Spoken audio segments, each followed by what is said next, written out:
मुख्यमंत्री चिमटा काढण्याचं काम करत असल्याचं विधान शिवसेना उद्धव बाळासाहेब ठाकरे पक्षाचे नेते भास्कर जाधव यांनी केले। विरोधी पक्षाच्या सदस्यांनी पत्रावर सह्या केल्या तेव्हा राष्ट्रवादी शरदचंद्र पवार पक्षाचे गटनेते उपस्थित नसल्यामुळे त्यांच्या पक्षावर सह्या नसल्याचं जाधव यांनी स्पष्ट केले। काल मुख्यमंत्र्यांनी पत्रकार परिषदेमध्ये विरोधी पक्षाच्या सदस्यांनी आपल्याला पत्र दिलं, मात्र त्या पत्रामध्ये राष्ट्रवादी काँग्रेस शरदचंद्र पवार पक्षाच्या एकाही नेत्याची सही नसल्याचं त्यांनी म्हटलेलं होतं। तसंच याचा कुणीही वेगळा अर्थ काढू नये असा टोला सुद्धा लगावला होता। यावरच भास्कर जाधव यांनी प्रतिक्रिया दिली आहे।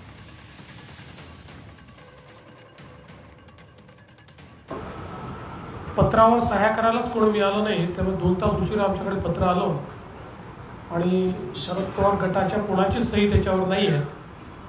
त्यामुळे आता त्याचा काही वेगळा अर्थ मी काही काढणार नाही, पण नाही आहे हे मात्र नक्कीच आहे। ठीक आहे, राजकारणातला एका दुसरा चिमटा काढण्याचं काम मुख्यमंत्री करत असतात, ते करतात, आम्ही देखील करतो। परंतु राष्ट्रवादीचे गटनेते काल हजर नव्हते म्हणून आम्ही त्यांची सही केली नाही, कारण कॅमेऱ्यामध्ये आता सगळं दिसतं। उद्या त्याच मुख्यमंत्र्यांनी त्यातली ही चूक काढली असती की कुठेही गटनेते दिसत नाही आणि त्यांची सही कशी, म्हणून आम्ही सत्याचा आलाप होऊ देत नाही। आम्ही खरं ते समोर ठेवतो, बाकीचे लोक खरं लपवतात।